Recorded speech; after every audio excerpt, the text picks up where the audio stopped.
मेरे साथ जो मेहमान जुड़ रहे हैं मैं परिचय करा देती हूँ। बीजेपी के राष्ट्रीय प्रवक्ता अजय आलोक जी हमारे साथ हैं। हमारे साथ आरएलडी के महासचिव वरिष्ठ नेता मलूक नागर जी जुड़ रहे हैं। हमारे साथ जुड़ रहे हैं चितरंजन गगन जी, आरजेडी के प्रवक्ता हैं। करुणा सागर जी प्रवक्ता हैं कांग्रेस पार्टी के, और मनोज यादव जी प्रवक्ता हैं समाजवादी पार्टी के। मैं शुरुआत अजय जी आपके साथ कर रही हूँ, क्योंकि 20 साल तक राबड़ी देवी एक बंगले में रही हैं और उसके बाद आप लोग कह रहे हैं अब खाली कर दो। वो कह रहे हैं कि सरकार बनने के बाद आप लोग बदले की भावना से काम कर रहे हैं। ऐसा है, अब मैं आपको श्वेता जी बता दूं कि इस बंगले में 20 साल से रह रही हैं, 2006 से। और थोड़ा इको हो रहा है, इसको ठीक करवा दीजिए। जी जी जी ठीक करा रहे हैं। तो 20 साल से ये रह रही हैं इस बंगले में। उसके पहले 15 साल तक मुख्यमंत्री आवास में थी, और 2005 में जब चुनाव हारे थे लालू जी और आरजेडी चुनाव हारी थी, राबड़ी जी मुख्यमंत्री नहीं बन पाई थी, तो इनको मुख्यमंत्री आवास खाली करने में भी 9 महीने लग गए थे। तब भी कहते थे कि हम 15 साल से इस बंगले में रह रहे हैं, मतलब मुख्यमंत्री भी कहीं और बंगला ले लें। और ये पूरे बंगले का एपिसोड आपको मैं बताता हूँ। पहले बिहार में व्यवस्था थी कि सारे पूर्व मुख्यमंत्रियों को जीवन भर के लिए एक बंगला मिलता था। ये बिहार में व्यवस्था थी। तेजस्वी यादव ने अपने बंगले पे लगभग 100 करोड़ खर्च किया जब वो 15 से 17 के बीच में उप मुख्यमंत्री बने। जब 17 में सरकार से हटे तो उनको बंगला छोड़ने के लिए कहा गया। तो तेजस्वी यादव चले गए अब पटना उच्च न्यायालय के शरण में, ये कहते हुए कि हमें बंगला खाली करवाने के लिए क्यों कहा जा रहा है, हम नेता विपक्ष हैं, ये बंगला दिया जाए। उस वक्त न्यायालय ने एक ऑर्डर किया कि किसी भी पूर्व मुख्यमंत्री को कोई बंगला जीवन भर के लिए अलॉट नहीं होगा और तेजस्वी यादव बंगला खाली करें। तो जो भी चीज़ें न्याय संगत है, तर्क संगत है। अब जब राज्य सरकार ने निर्णय लेते हुए ये तय किया है और ईयर मार्क कर दिया है कि विधान परिषद के नेता प्रतिपक्ष जो होंगे उनको बंगला 39 नंबर हार्डिंग रोड रहेगा, वो रहेगा। तो इतनी हाय तबाह मचाने की क्या जरूरत है? अब ये बताइए कि इससे किसकी बेइज्जती हो रही है? हमारी तो बेइज्जती हो नहीं रही। एक आम जनमानस में बिहार युवा प्रदेश है, 70% की आबादी 35 साल के नीचे की है। वो क्या सोचेंगे? ये किस तरह का परिवार है, किस तरह की पार्टी है कि सरकारी बंगला वो अपनी निजी संपत्ति, मतलब जो जमीन सरकारी है वो जमीन हमारी है, इस कॉन्सेप्ट से लेके बैठ गए। ये क्या मैसेज दे रहे हैं? हम तो चुपचाप से हंस रहे हैं क्योंकि हम तो जान रहे हैं कि ये तो सरकारी नियम है, आपको खाली करना ही पड़ेगा, आप कैसे नहीं खाली करेंगे। लेकिन ये सब बोल के और इस पर बहस करके, इस पर बयानबाजी करके ये तो अपनी फजीहत करवा रहे हैं। लेकिन खैर, इनको अपनी फजीहत करवाने को आनंद ही आता है। आपकी जो बात है लेकिन सच्चाई तो ये नहीं। अब ये तो चितरंजन जी बताएंगे। चितरंजन जी, कहा यह जा रहा है कि वैसे तो बोल दिया गया हम खाली नहीं करेंगे, लेकिन अंदर खाने पैकिंग भी हो रही है, ऐसी खबरें हैं। मैं जरा आपसे पूछना चाहती हूँ, ये सरकारी बंगला है या फिर ये फैमिली होम है कि नहीं छोड़ेंगे भाई, हमने एक बार रख लिया तो रख लिया? नहीं सुचरिता जी, सरकारी बंगला, निजी संपत्ति नहीं। तो फिर लेकिन सरकारी फैसला कुछ भी होता है तो एक तरीका से न होता है। आप जो जानते हैं कि 20 वर्षों से राबड़ी जी उसमें रह रही थी, फिर ऐसी कौन सी परिस्थिति आ गई? अभी अजय आलोक जी ने कर रहे थे, अभी कोर्ट का उदाहरण दे रहे थे। तो 2017 में जब कोर्ट ने यह निर्णय लिया कि पूर्व मुख्यमंत्री को कोई आवास अलॉट नहीं किया जाएगा, पहले वह आवास 10 सर्कुलर रोड उनको पूर्व मुख्यमंत्री के रूप में आवंटित किया गया था। हाँ। लेकिन उसके बाद एनडीए की सरकार ही थी और आदरणीय नीतीश जी मुख्यमंत्री थे, उन्होंने उस 10 नंबर सर्कुलर आवास को विधान परिषद में नेता प्रतिपक्ष के नाम से कर्णांकित कर दिया। आज भी वे नेता प्रतिपक्ष हैं बिहार विधान परिषद में।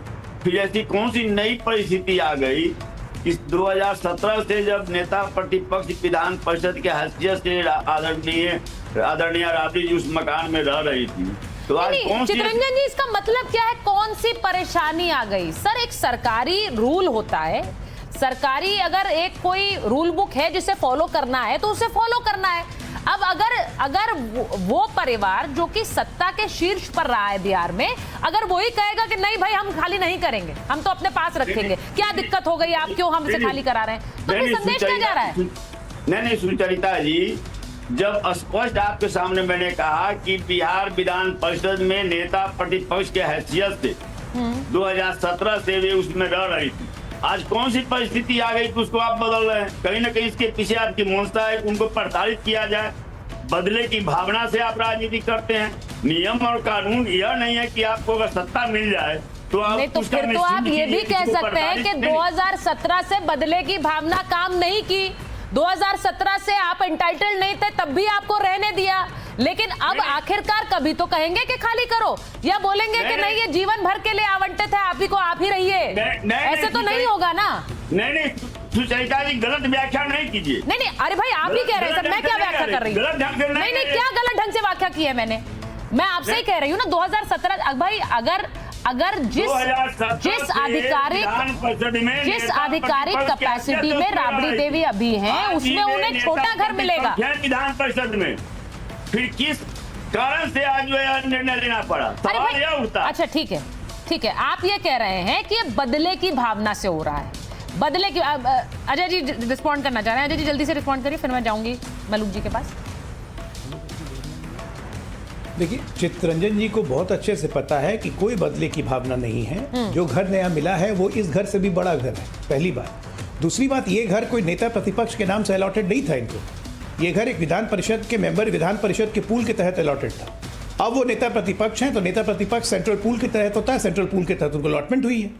अगर इसमें आपको दिक्कत है, आप विभाग को रिक्वेस्ट कीजिए, जैसा कि नितिन नवीन ने कहा है, आपको और दिक्कत है, आपको एकदम नहीं छोड़ना है, आपको इस घर से बहुत आत्मिक लगाव हो गया है, दिली लगाव हो गया है, जैसे आप ही की संपत्ति हो, हाँ। तो चले जाइए। लेकिन ये इस तरह से बोलना कि किस परिस्थिति में किया गया है, हम नहीं छोड़ेंगे, अराजक, फिर कहीं अराजकता वगैरह नहीं ना चलेगी। कानून का राज है, देखिए जो चीज होगा कानून के तहत ही होगा, कोई भी द्वेष की भावना नहीं। अब आने वाले हर समय तक 29 number Harding road Vidhan Parishad का नेता प्रतिपक्ष का रहेगा। ठीक है, नेता प्रतिपक्ष का रहेगा, वो ये कह रहे हैं जो आपको घर मिला है उसमें शिफ्ट करना पड़ेगा। मैं तो ये कह रही हूँ कि भाई ये सिर्फ बिहार की बात नहीं है सर, ये बिहार की बात नहीं है। मेरे जितने भी दर्शक देख रहे हैं इसे, वो बिहार में हो, यूपी में हो, दिल्ली में हो, कर्नाटक में हो, कहीं भी हो, सिर्फ सीधी बात यह है कि सेंस ऑफ एंटाइटलमेंट, कि हमने ये बड़ा घर 20 साल से रखा है, हम इसी घर में रहेंगे, हमें कोई निकाल नहीं सकता है, क्या ये सोच होनी चाहिए? प्रतिपक्ष है, इसलिए मैं कह रहा हूँ आज भी विधान परिषद में नेता प्रतिपक्ष है। और नितिन नवीन जी की बात कर रहे थे, तो नितिन नवीन जी जब सरकार में नहीं थे, मंत्री नहीं थे, हाँ? तो मंत्री वाले आवास में थे कि नहीं थे? मंगल पांडे जी उस आवास में थे कि नहीं थे, जो मंत्री के रूप में उनको मिला था? ठीक है, तो यार दोहरा चरित्र जो है, दोहरा चरित्र, ठीक है। आप अगर राजनीति, आप अगर चित्तरंजन जी आप ये कह रहे हैं दोहरा चरित्र है, बदले की भावना से लीजिएगा, ठीक है, किसी को प्रताड़ित करने के लीजिएगा, किसी को अपमानित करने के लिए लीजिएगा, किसी को परेशानी में डालने के लिए कीजिएगा, परेशानी में डाल रहे हैं, नीचा दिखाने के लिए कीजिएगा, अपना पावर देखिए मैं चित्तरंजन जी, देखिए आप ये बोल रहे हैं परेशानी में डाला जा रहा है, मुझे लगता है इस पर तो जनता तय करे कि सुन रहे हैं जो लोग कि क्या ये सही है या गलत है। इसीलिए मैंने इस पर ये फोरम खोला है, मैंने माइक ऑन इसीलिए किया है। जनता देख रही है, उन्हें भी सोचना चाहिए कि क्या नेताओं को हमेशा के लिए बड़े घर मिलने चाहिए, क्योंकि वो एक बार मुख्यमंत्री और पूर्व मुख्यमंत्री रही। वो जो घर है वो नहीं सर, घरों के भी तो साइज होते हैं, ये आम जनता को पता, मैं समझाने के लिए बता रही हूँ। हर पद पे और सरकारी पद पर आपको उस हिसाब से घर मिलता है।